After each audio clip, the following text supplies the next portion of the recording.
Inilah Injil suci menurut Yohanes. Ketika sudah dekat hari raya Paskah orang Yahudi, Yesus berangkat ke Yerusalem.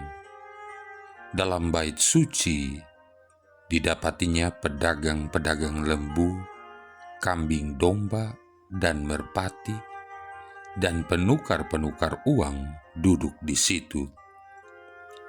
Maka Yesus membuat cambuk dari tali, lalu mengusir mereka semua dari bait suci dengan semua kambing domba dan lembu mereka. Uang para penukar dihamburkannya ke tanah, dan meja-meja mereka dibalikannya. Kepada pedagang-pedagang merpati, ia berkata, "Ambil semuanya ini dari sini. Jangan membuat rumah Bapakku menjadi tempat berjualan." Maka teringatlah murid-murid Yesus bahwa ada tertulis, "Cinta untuk rumahmu menghanguskan aku." Tetapi orang-orang Yahudi menantang Yesus, katanya, "Tanda apakah yang dapat engkau tunjukkan kepada kami bahwa engkau berhak bertindak demikian?" Jawab Yesus kepada mereka, "Rombaklah bait Allah ini, dan dalam 3 hari aku akan mendirikannya kembali." Lalu kata orang Yahudi kepadanya, 46 tahun orang mendirikan bait Allah ini, dan engkau dapat membangunnya dalam 3 hari. Tetapi yang dimaksudkan Yesus dengan bait Allah ialah tubuhnya sendiri. Sesudah Yesus bangkit dari antara orang mati, baru teringatlah oleh murid-muridnya bahwa hal itu telah dikatakannya. Maka percayalah mereka akan kitab suci dan akan perkataan yang telah diucapkan Yesus. Demikianlah sabda Tuhan. Saudara-saudari yang terkasih, bait suci disucikan. Ini adalah sebuah pertanyaan sederhana yang sesungguhnya tidak sederhana. Sederhana jika itu adalah ritual penyucian seperti didoakan, dimisahkan, atau lainnya. Namun menjadi tidak sederhana jika itu menyangkut kualitas dan spiritualitas, sehingga bait suci perlu disucikan. Apalagi jika Yesus anak Allah, Sang Suci, yang melakukannya. Bukankah bait suci itu tempat suci yang seharusnya tak perlu disucikan? Namun itulah kenyataannya, bait suci disucikan. Dalam catatan kitab suci, peristiwa itu jelas sekali, dan keempat Injil mencatatnya. Yohanes bab 2 ayat 13-25, Matius bab 21 ayat 12-17, Markus bab 11 ayat 15-19, dan Lukas bab 19 ayat 45-48. Bait suci, tempat beribadah, pusat kerohanian Yudaisme, ternyata telah hiruk pikuk dengan aneka kegiatan dagang. Di sana sini ada pedagang merpati, domba, kambing, bahkan lembu. Bisa dibayangkan betapa luasnya area yang mereka gunakan. Belum lagi bau yang ditimbulkan pasti sangat mengganggu. Di tempat lain tak kalah sibuknya adalah para penukar uang. Mereka bagaikan money changer di era modern yang siap menanti pembeli, khususnya yang datang dari kota lain untuk beribadah, yakni orang-orang Yahudi perantauan di luar Yerusalem. Saudara-saudari yang terkasih, Apa yang salah di bait suci? Praktek dagangnya atau yang lainnya? Yang pasti Yesus marah. Kritiknya teramat pedas. Seperti dalam Injil Matius bab 21 ayat 13 dikatakan, "Rumahku akan disebut rumah doa, tetapi kamu menjadikannya sebagai sarang penyamun." Lantas siapa yang menyamun alias siapa yang merampok? Dalam prakteknya, para pedagang binatang kurban yang dagangannya dibutuhkan oleh umat peziarah ternyata mencantumkan harga yang lebih tinggi daripada harga pasar, markup istilah kerennya. Mengapa umat tidak membeli saja di pasar? Sulit, karena biasanya dipersulit oleh penilai alias quality control, yakni para imam bait suci yang seringkali tidak meluluskan binatang yang dibawa dari luar bait suci sebagai kurban. Ada ketentuan tentang kurban yang diatur dalam kitab imamat. Disinilah para imam penilai bermain mata dengan para pedagang di halaman bait suci, karena seluruh kurban yang dibeli dari pedagang di bait suci pasti lolos dan dianggap layak, sementara yang dibeli di pasar seringkali ditolak. Namun ada konsekuensinya, yakni umat harus membayar lebih mahal jika membeli di halaman bait suci. Terjadilah kolusi antara pedagang dengan para imam dan petugasnya. Harga lebih mahal memang mempermudah pembelian dan kelayakan kurban, tapi juga sangat memeras umat yang berada pada posisi lemah. Hal seperti ini sudah terjadi sebelum Yesus hadir. Karena itu Nabi Amos berteriak atas kecurangan para imam yang seharusnya menjadi penggembala domba, bukan pemerah domba. Begitu juga di bisnis money changer, kurs yang diberlakukan selalu merugikan umat dan lagi-lagi menguntungkan pedagang dan juga para imam bait suci. Kebanyakan imam sangat bergairah ke bait suci bukan untuk pelayanan, melainkan pemerasan. Bukan juga untuk mencari kekudusan, tapi kolusi dengan pedagang. Dengan topeng pelayanan, mereka meraup keuntungan yang besar. Saudara-saudari yang terkasih, aroma transaksi dagang di bait suci jauh lebih kental dibandingkan ibadah suci yang menyenangkan hati Tuhan. Jadi tidaklah mengherankan jika Yesus bertindak radikal dengan menjungkir balikan meja dan bangku para pedagang. Tentu saja ini sangat menjengkelkan para imam dan pedagang. Jadi, tidaklah mengherankan juga jika mereka sangat berambisi untuk menghabisi Yesus. Walaupun kebanyakan umat merasa terbela, namun tidak serta-merta mereka menjadi pengikut Yesus yang setia, karena tidak sedikit pula umat yang bersikap oportunis. Ya, Yesus telah mengganggu arus pundi-pundi harta kekayaan para imam dan para pedagang, yaitu uang haram yang selama ini lancar dan suci karena disucikan lewat pelayanan berkedok imam yang tak beriman, melainkan mata duitan, pelayan yang tak melayani, melainkan membebani, gembala yang tak menjaga, melainkan memerah, pemimpin yang tak memimpin, melainkan mempermainkan.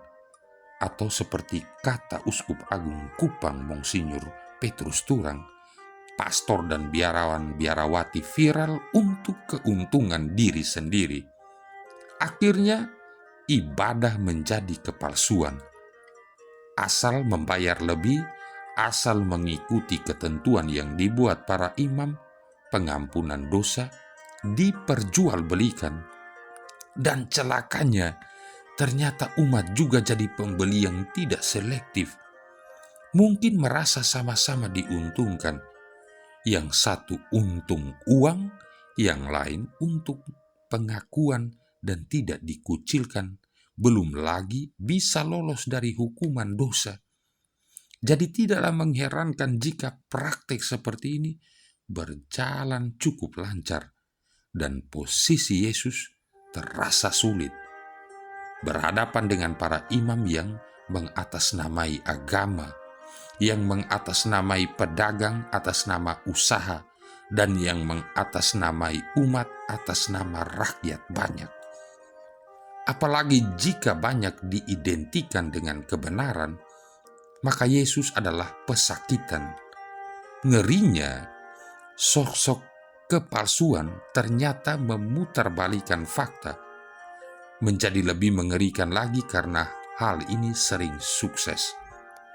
Lihat saja, sukses besar mereka menyalibkan Yesus dengan mempengaruhi orang banyak, membayar Yudas dengan 30 keping perak, bahkan menekan Pilatus untuk memenuhi order hukuman. Saudara-saudari yang terkasih, ya, uang yang terkumpul dari transaksi jual beli ibadah ternyata tidak kecil, bahkan sangat besar, bisa membiayai sebuah gerakan besar. Memang hebat sekali. Apakah Allah sudah tidak berdaya membongkar semuanya? Apalagi yang menjadi korban adalah Yesus? Jelas tidak. Bahkan sebaliknya, Allah menghukum dengan membiarkan mereka hangus oleh kesuksesan dosanya. Bandingkan 2 Petrus bab 2 ayat 4-16. Jadi jangan heran jika melihat banyak kelicikan, kepalsuan untuk meraih kesuksesan besar. Atau sekali lagi saya mengulang kata-kata Uskup Agung Kupang Monsinyur Petrus Turang, pastor dan biarawan-biarawati viral untuk keuntungan diri sendiri. Namun kitab suci sudah menjelaskan pada akhir zaman, guru-guru, nabi-nabi palsu akan sukses merekrut pengikutnya dalam jumlah banyak. Bukankah banyak yang dipanggil, namun hanya sedikit yang terpilih? Realita bait suci yang harus disucikan karena telah menjadi tempat bisnis ternyata tidak berhenti. Situasi tetap berlanjut hingga kini. Banyak isu sinis tentang gereja. Gereja berbisnis, gembala berbisnis. Banyak pelayanan yang juga dibisniskan. Serba uang, serba tarif, serba fasilitas, dan panjang sekali daftarnya. Semuanya disembunyikan dalam kata berkat Allah yang melimpah. Apapun yang serba mewah, dari barang mewah, mobil mewah, hingga penampilan mewah, itu adalah simbol hamba Allah yang sukses. Buah tidak lagi diperhatikan, melainkan popularitas. Perbuatan tidak lagi diperhitungkan, melainkan retorika belaka. Sekalipun Yesus sendiri berkata, pohon dikenal dari buahnya. Matius bab 7 ayat 15-20. Mengapa? Rupanya situasi yang sama berulang kembali. Pengkhotbah maupun pendengar sama-sama diuntungkan. Pengkhotbah mengkhotbahkan yang ingin didengar umat. Uang, sukses, kesembuhan, kelancaran hidup, dan lain sebagainya, tanpa pernah menyinggung apalagi membongkar tentang dosa. Umat tidak perlu merasa tertampar asal berani membayar. Bayaran yang berkedok persembahan untuk Allah ternyata tidak pernah sampai ke surga, melainkan berhenti dan menjadi keuntungan pengelola yang sekaligus pemilik, pelayan yang seharusnya menjadi aliran berkat, diberkati untuk memberkati, ternyata menjadi putaran berkat, berputar di tempat yang sama dan tak pernah mengubah lingkungan.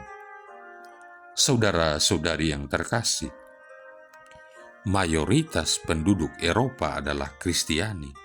Walaupun demikian, berdasarkan jajak pendapat yang pernah dilakukan di Jerman, hanya 1 dari 10 orang yang masih ke gereja.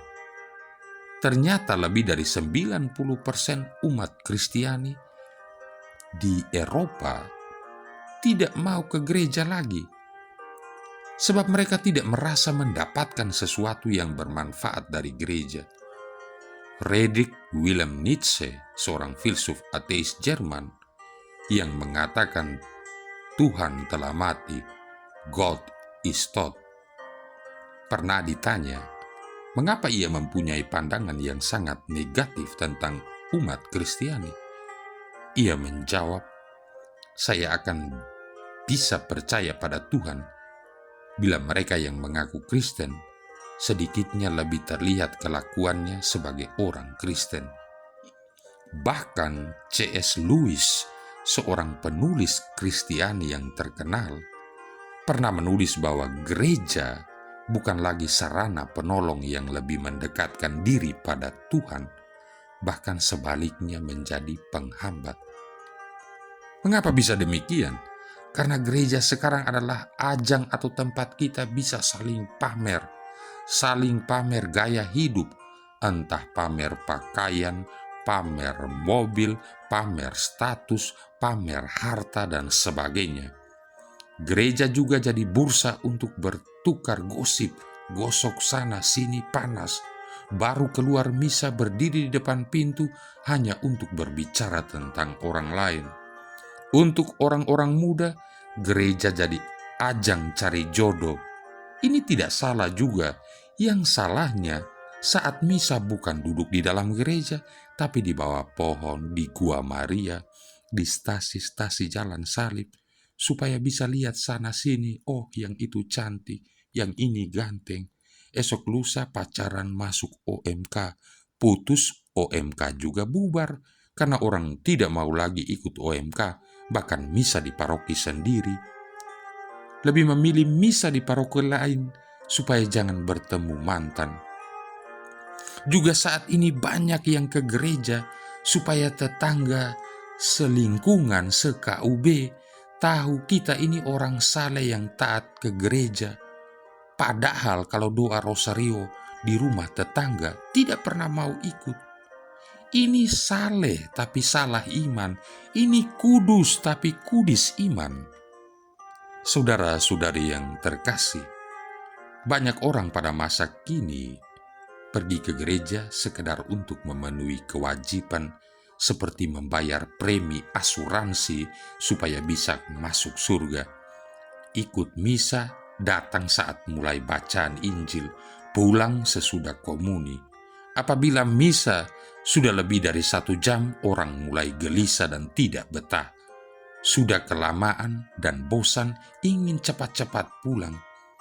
Lihat saja, walau misa belum selesai, orang sudah berlomba-lomba untuk bisa segera mencapai pintu gereja. Kita ke gereja bukan karena gedungnya, bukan pula karena misanya yang cepat kilat, bukan pula karena kornya yang merdu, bukan pula karena pastornya yang pintar berkhotbah, melainkan karena kita ingin mencari Yesus. Kita ingin lebih mendekatkan diri dan bersatu dengan Yesus. Gereja bukanlah tempat berkumpulnya orang yang hebat-hebat, orang berkelas, orang berduit, dan orang berkedudukan. Juga bukan tempat hanya untuk orang-orang yang merasa dirinya suci, kudus, dan saleh. Gereja adalah kumpulan orang-orang berdosa. Gereja adalah tempat yang rendah hati, mau mengakui bahwa mereka itu adalah orang lemah, orang berdosa, dan yang merasa dirinya tidak sempurna. Kita semua membutuhkan anugerah pengampunan dosa yang hanya bisa diberikan oleh Yesus Kristus. Yesus Kristus datang ke dunia ini bukan untuk orang sehat, melainkan orang sakit, yang lemah, yang punya luka batin dan menanggung beban. Untuk itulah gereja didirikan, untuk mereka yang bersedia berlutut di hadapannya dan yang mau menyerahkan beban maupun dosa-dosa mereka di bawah kakinya. Rumahku akan disebut sebagai rumah doa. Jangan kamu jadikan sebagai sarang penyamun, sebab cinta akan rumahmu menghanguskan aku. Marilah berdoa. Allah Bapa yang Maha Baik, Engkau telah menunjukkan kepada kami jalan hidup yang benar, supaya kami tidak tersesat. Semoga selama masa tobat ini, kami sungguh-sungguh mengarahkan diri untuk selalu berada di jalan Putramu, yaitu jalan keadilan, kejujuran, kedamaian, dan cinta kasih. Sebab Dialah Tuhan dan pengantara kami, yang bersama dengan Dikau dalam persatuan Roh Kudus hidup dan berkuasa, satu Allah sepanjang segala masa. Tuhan memberkati kita sekalian, Bapa, Putra, dan Roh Kudus.